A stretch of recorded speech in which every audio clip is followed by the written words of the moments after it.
Eu sei que existe muita gente que começou ou voltou a acompanhar depois do Drive to Survive, depois de toda essa era digital, digamos assim, da Fórmula 1 com TikTok e tudo mais, que os pilotos voltaram a ser famosos, né? Eu acho que muitas dessas pessoas não estão acostumadas a ver essa disputa dentro da própria equipe, que nem a gente está tendo esse ano com a Mercedes, né?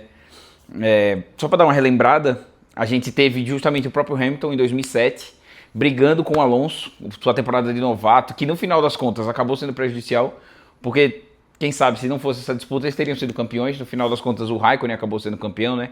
A gente teve Prost e Senna, que além de toda a treta com os pilotos, ainda teve a parte dos fiscais, do problema do Japão e tudo mais, que acabou rendendo um título para cada, né? O Prost até teve 2. A gente teve também na própria Mercedes, que aí foi o divisor de águas, digamos assim, né?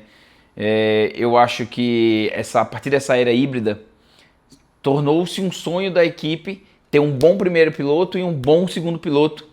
E, cara, sei lá, eu sempre achei meio que pejorativo você dizer que você é um ótimo segundo piloto, porque no final das contas o segundo piloto é aquele que vai ficar calado na hora que tem que ficar calado, vai aceitar ser ultrapassado, não vai correr atrás de uma vitória, de ser o primeiro piloto, o principal da equipe, né?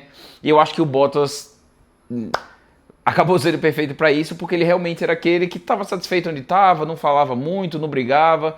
Você via que uma vez ou outra ele dava uma surtada, como na Rússia, de vez em quando ele acabava ganhando, não deixava o Hamilton passar. Só que você via que no amplo ele realmente aceitava ser o segundo piloto e estava tranquilo com isso, né? E eu acho que isso foi muito importante para a Mercedes. Claro que a partir desse começo dessa era híbrida, a Mercedes foi muito forte, teve esse motor que realmente mudou a categoria, né? Essa dominância que eles tiveram com os 6 títulos do Hamilton, né?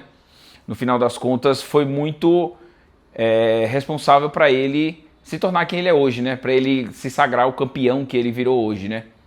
Então, eu acho que no final das contas, essa busca incessante acostumou a Fórmula 1. Depois a gente teve a Red Bull, que até hoje busca o seu eterno segundo piloto. Teve muito disso no Checo, que no final acabou, sei lá, acho que a relação já não estava muito boa para os dois lados. O Checo, eu acho que o Checo ele um pouco queria deixar de ser o segundo piloto, né? E aí nessa corrida ele acabou querendo passar o Verstappen e o Verstappen sempre mandou na Red Bull, era um cara que a gente sabia que não ia perder esse cabo de guerra, né? No final das contas, acabou sendo pior pro Pérez, o Pérez saiu, mas quem saiu perdendo mesmo foi a Red Bull, que nunca achou esse segundo piloto que dava o apoio para a Red Bull como o Pérez dava. Por mais que ele venha brigar de vez em quando, ele ainda conquistava vitórias, ele, mais do que isso, ele segurava muito o piloto pro Verstappen. Então a própria corrida da Turquia lá, que ele segura muito o Hamilton, que dá o caminho livre pro Verstappen, realmente é algo que é muito importante e é algo que a Red Bull até hoje não achou. Talvez porque os seus pilotos não sejam segundo. Eu acho que o Lawson tinha muito disso. Ele queria ser um primeiro piloto, só que ele não tinha habilidade para isso, né? E o Hadjar mostra muito disso agora, né? O Hadjar realmente é um cara que tem fome, que realmente quer estar dentro dessa prioridade da Red Bull, mas que é, claro, algo que a gente sabe que não vai acontecer enquanto o Verstappen ainda estiver lá, né? E aí a gente vem para a McLaren do ano passado, né? Que claramente tinha um carro superior aos outros, tinham 2 bons pilotos, tanto com o Piastri quanto com o Norris. Eu acho até que na maior parte do campeonato o Piastri esteve mais perto e tinha mais fome de ganhar esse campeonato, que no final acabou ficando com o Norris, mas acho que muito de psicológico mesmo. Eu acho que no final das contas o campeonato acabou ficando com o Norris muito por falta de psicológico do Piastri mesmo. Eu acho que ele tinha essa dominância, tinha mais essa fome de vencer, de correr, mas talvez por erro de novato, né? Ele tinha acabado de entrar na Fórmula 1, estava no seu 2º ano de Fórmula 1. Eu acho que faltou justamente essa casca, digamos assim, e o Norris soube se impor, mas mais importante que isso é que a equipe quase perde esse campeonato, né? No final das contas, o Piastri chegou a ter 106 pontos de vantagem para o Verstappen em algum momento do campeonato, e no final das contas a gente chega na última corrida com 1 ponto de diferença, né? Já pro Norris, mas com o campeonato totalmente em aberto. Então a gente vê que essa disputa às vezes pode ser prejudicial. E aí, dada toda essa essa entrada, digamos assim. Eu queria falar mais da Mercedes agora, né? A Mercedes que tem os seus dois pilotos, duas pessoas totalmente diferentes. Eu acho que, ao mesmo tempo que o Antonelli é um piloto que está sofrendo zero pressão no seu segundo ano, já numa equipe principal, porque ele entra direto na Mercedes, ele não faz a Fórmula 3, já vai da Fórmula 2 direto para a Fórmula 1 também, com um ano só, fez uma Fórmula 2 mediana. E o Russell ao contrário, né? O Russell é um cara que ele vem como campeão da Fórmula 2, ele para na Williams antes de bater na Mercedes, então ele tem esse ano de castigo, digamos assim, uma Williams totalmente bagunçada, que realmente não fazia, sei lá, não era um bom ambiente para um piloto iniciante na categoria, né? E aí ele vai para Mercedes e claramente ele seria o segundo piloto porque ele era a sombra do Hamilton, que já era campeão, tudo mais, multicampeão com a Mercedes, e ele chega para aprender, digamos assim, né? Chega para ocupar o lugar do Bottas, que era como eu comentei antes, um ótimo segundo piloto, um cara que abaixava a cabeça e aceitava tudo que se falava, para ser um cara que talvez quisesse disputar. A gente sempre via ele meio que forçando demais para cima do Hamilton e a gente sabia que a Mercedes não ia ceder pro lado dele, né? E aí, beleza, Hamilton sai da Mercedes, vai para a Ferrari e agora é o momento do Russell, até que não. Até que chega o Antonelli, pupilo do Toto Wolff. Eu lembro muito da primeira vez que o Antonelli dirigiu o carro de Fórmula 1 no treino, que ele botou o carro na parede lá em Imola. Então, no final das contas, eu acho que sempre teve essa confiança e teve, acho que esse voto de confiança maior mesmo no Antonelli. E mais do que a confiança, eu acho que era a vontade de fazer ele virar, de fazer ele ser campeão, de fazer ele virar um piloto mesmo. Então, acho que confiança e paciência foram duas coisas que realmente levaram muito pro Antonelli. E eu acho que é por isso que ele realmente não sofre a pressão, é por isso que ele já faz parte da equipe, já se sente muito à vontade. E no final das contas, na cabeça dele, ele é o piloto número 1. Dá pra perceber que ele se sente dessa forma e que é por isso que ele confia tanto no carro. E agora que ele tá com um carro bom, ele com certeza vai usar disso para correr atrás do campeonato. Ele acaba de chegar no recorde agora, né, das 4 corridas seguidas, 4 vitórias seguidas. Realmente é um número muito impressionante, porque assim, sempre se tem muitos pilotos que não venceram na Fórmula 1. E aí você vence e ainda vence mais 3 depois. Tipo, por mais que ele tenha o melhor carro do grid, o Russell também tem o melhor carro do grid, sabe? E ele ainda conquistou as 3 poles, só não conseguiu a dessa semana agora, no detalhe, mas sabe, no final das contas, você sendo o Toto, vai olhar para esses dois pilotos com momentos diferentes que eles estão e vai sentir mais confiança no Russell? Não existe isso, né?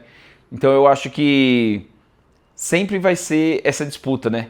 O Antonelli novato, tranquilo, segundo ano de Fórmula 1, sem pressão nenhuma, e o Russell agora já chega num momento que, pô, se não fosse campeão agora, quando vai ser? Agora que ele tem o melhor carro do grid, vai esperar chegar uma outra oportunidade de ter o carro, um novo regulamento agora, com, sei lá, pelo menos uns 3 anos de dominância da Mercedes, porque não só a Mercedes está dominando, mas os carros com motor Mercedes também estão muito bons, né? Então, a gente sabe que eles estão na frente desse período de desenvolvimento, estudando mais o carro, entendendo como ele funciona melhor, né? E aí, ao mesmo tempo, você também tem uma equipe super estável, porque diferente da Red Bull, por exemplo, que quando estava com o Christian Horner, era aquela bagunça que você sabe que no final das contas afeta o piloto, mas você tinha o Verstappen que era um fora de série, né? Então eu acho que no final das contas existe um ambiente muito favorável para o Antonelli ser campeão, e mais do que isso, para ele se sentir à vontade. E num mundo tão pressionado como é a Fórmula 1 hoje em dia, pô, que melhor do que você estar no seu segundo ano sem pressão nenhuma, correndo como quer e vencendo, sabe? No final das contas eu acho que é isso que importa, porque ele não só está correndo, ele está ganhando a corrida, entende? Então ele está provando que realmente ele merece esse voto de confiança e essa paciência, que no final das contas nem precisou ter, né? Pô, quando você está no seu segundo ano e o cara está super adaptado, ganhando corrida, feliz, eu acho que realmente é algo muito diferente, né? Então eu acho que era mais isso. Como eu comentei, eu acho que esse vai ser um ano da Mercedes, né? Com certeza. Mas eu acho que vai ser um ano para a gente ficar muito de olho no Antonelli, então vamos ver se vão ter outros vídeos sobre esse tema, provavelmente sim.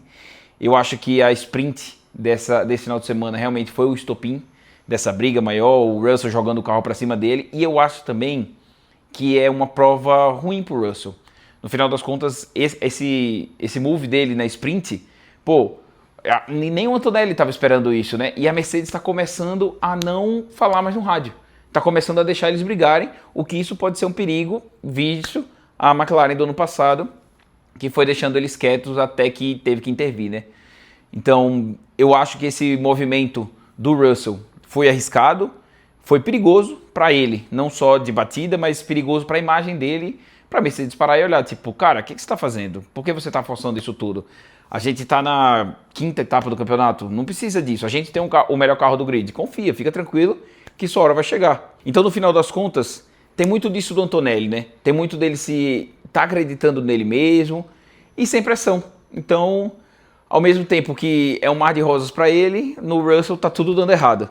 Tanto que ele fez esse movimento da sprint e na corrida, enquanto estava tendo uma batalha super legal entre eles, ele acabou tendo problema no carro e teve que abandonar.